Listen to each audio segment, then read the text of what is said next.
Voy a hacer un disclaimer antes de empezar este vídeo.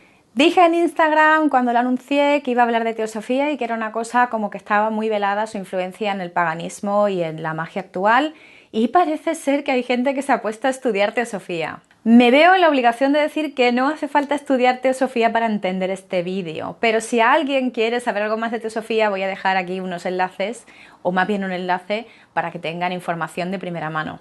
Pero que nadie se asuste, que no voy a hacer leer a nadie el Isis sin velo. Sobre todo porque es tremendamente largo y creo que si hiciera falta un libro nuevo cada vez que yo subo un vídeo de YouTube, entonces directamente estaría diciendo leeros un libro y no me veáis a mí en YouTube, es lógico.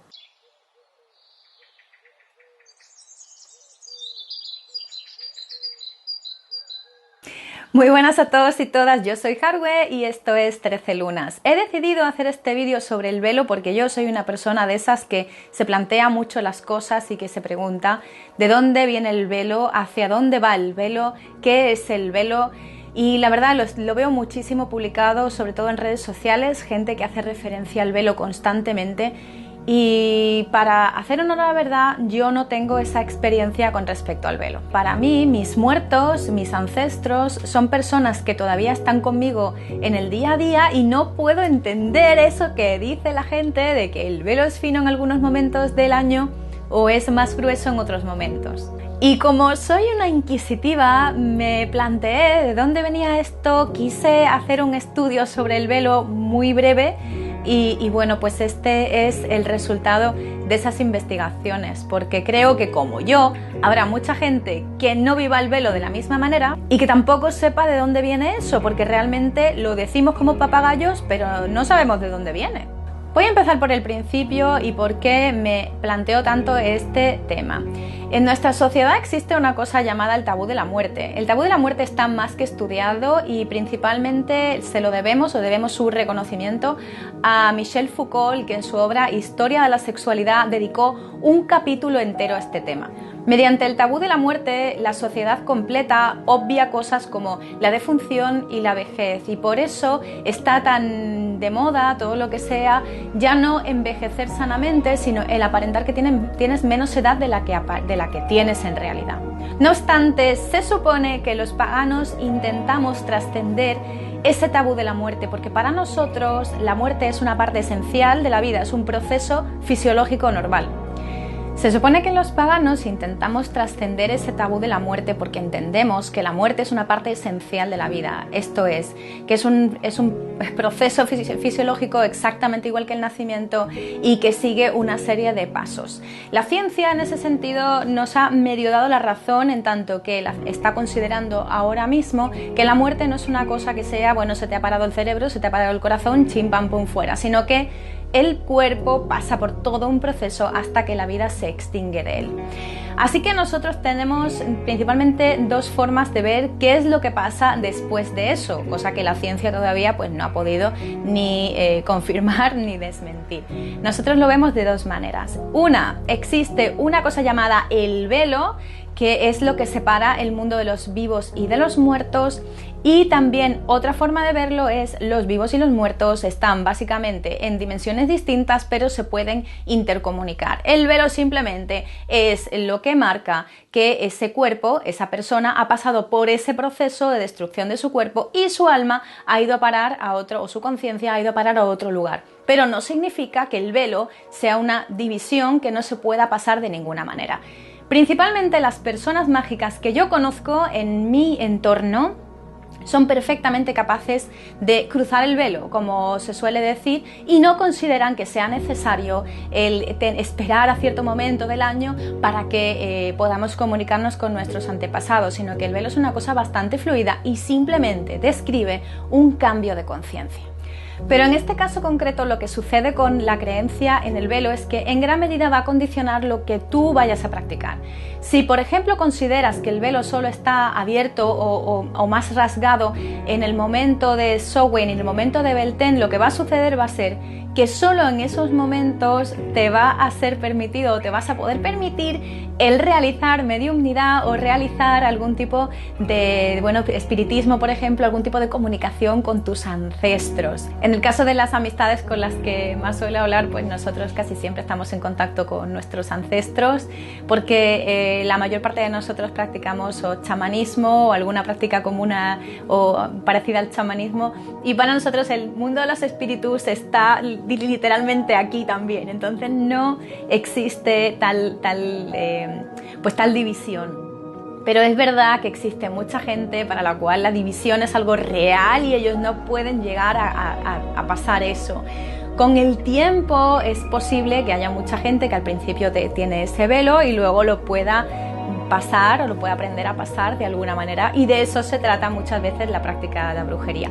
Pero aquello en lo que creas a priori, mucho cuidado con esto, va a condicionar en gran medida y mucho más de lo que tú piensas cuáles son las prácticas que realizas. A priori, por ejemplo, la práctica de chamanismo requiere que tú no es que no tengas el velo, sino que para ti el velo sea como, bueno, simplemente una metáfora de que, bueno, pues ellos no están en esta existencia física, sino que están en otro tipo de existencia, pero que tú puedes trascender a eso, y que además los dos planos de existencia, o 3 o 4 o 27.491, pues son completamente, bueno, pasables por alguien que tenga el suficiente entrenamiento o la suficiente maestría haciendo esto.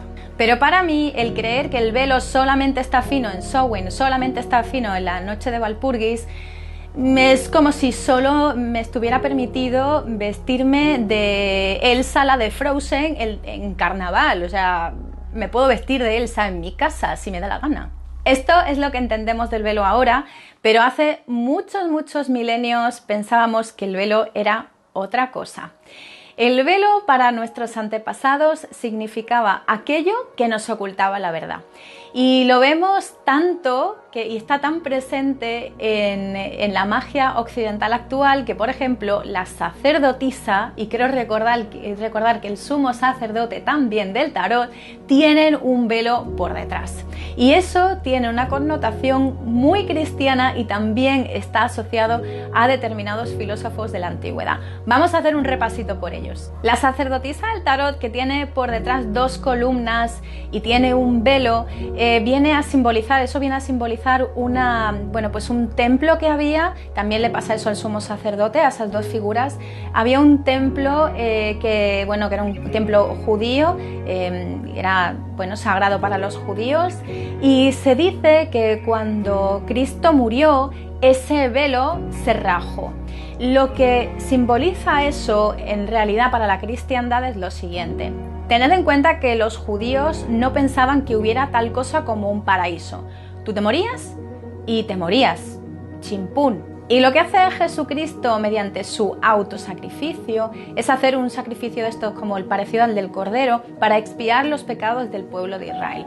Mediante eso lo que hace es es un sacrificio tan valioso, porque además él se puede considerar para los cristianos un ser divino. Es un sacrificio, un ser divino, que ya no es que sea simplemente un cordero de determinadas características, sino de una persona, y mediante ese autosacrificio lo que hace es ascender a los cielos y organizar todo el cotarro para que todos los que sean fieles a la doctrina cristiana, en lugar de estar en ese infierno, que no era un infierno, sino ese inframundo judío, puedan llegar al cielo y disfrutar de la presencia de Dios.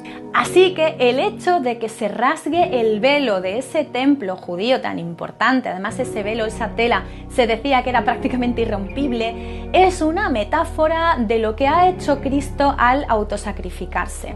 Yo entiendo que esto es muy cristiano y que mi audiencia no es para nada cristiana, o no lo es en su mayoría, pero bueno, yo lo dejo caer porque al final es una metáfora y es muy bonito. Y además luego va a tener mucha influencia en el resto de la doctrina esotérica occidental, que es de la que bebemos en gran medida algunos de los practicantes de magia actual. Ese velo viene a representar el conocimiento y la presencia de Dios junto al hombre, es decir, ahora el hombre puede llegar a conocer la verdad del universo que le viene a través de la presencia de Dios. Porque tenemos que entender que el cielo cristiano solamente es un lugar en el que tú estás allí observando a Dios por el resto de la eternidad si resulta que eres bueno. Y siempre he pensado que el Dios cristiano tiene que ser un showman estupendo, porque vaya aburrimiento estar mirando a Dios por el resto de la eternidad y que no te cuente ni un solo chiste bueno. Eso más bien sería el infierno. Ese concepto del velo como aquello que tenemos que cortar para llegar al conocimiento de la verdad del universo llega a filósofos como Plutarco y llega también a filósofos como Immanuel Kant. Hay que recordar que Plutarco escribió, de hecho, un tratado llamado de Isis y Osiris, en los cuales se habla de la tradición iniciática que había de esos dos dioses.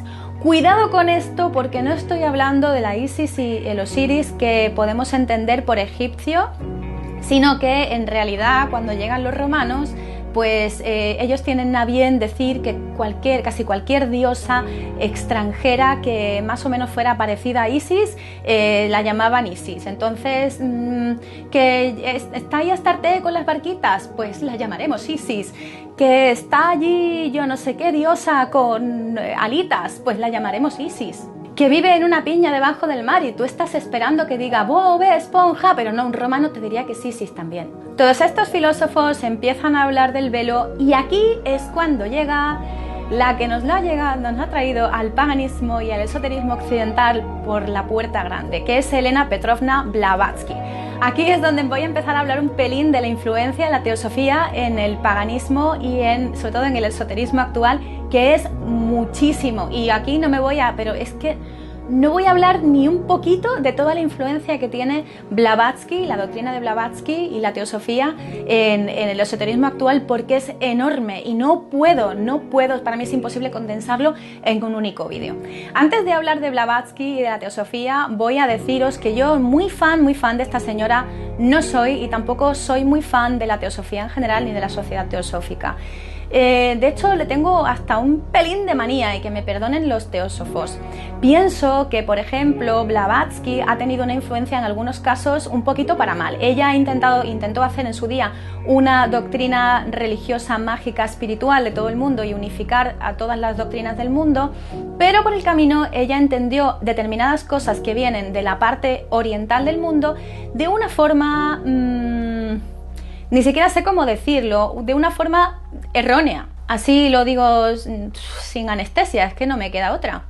Por ejemplo, uno de los conceptos que trajo de una manera bastante errónea fue el concepto de mano derecha y mano izquierda, tal y como se entiende en el Tantra.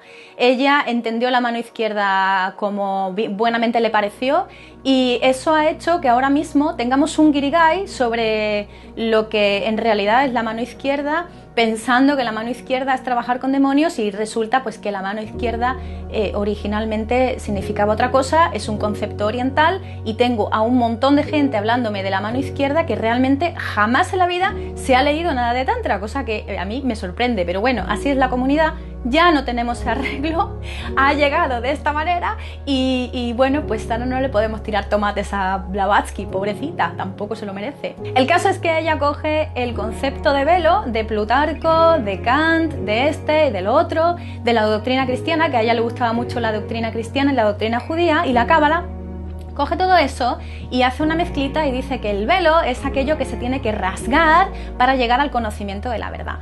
De ahí viene mucho del pensamiento que luego dará lugar a su opus maximus, que es Isis sin velo, que es digamos la gran revelación de todos los misterios que ella ha ido compilando, aparte de la doctrina teosófica, que es otro de sus libros, pero el Isis sin velo, digamos que es un compendio de las verdades universales sobre cuál es la naturaleza de Dios, la naturaleza del alma, la naturaleza de todo, y así es como ella explica el tema del velo, es decir, todo lo que a priori, mediante nuestros 5 sentidos, no podemos aprehender porque no lo podemos, no es una es una experiencia que va más allá de nuestra existencia corporal y es el verdadero funcionamiento del universo. Paralelamente, existe una gran influencia del concepto del velo también en el rosacrucianismo, y aquí puedo hablar un poco más en primera persona porque yo soy Rosacruz, y hay muchas cosas que también veo en esta doctrina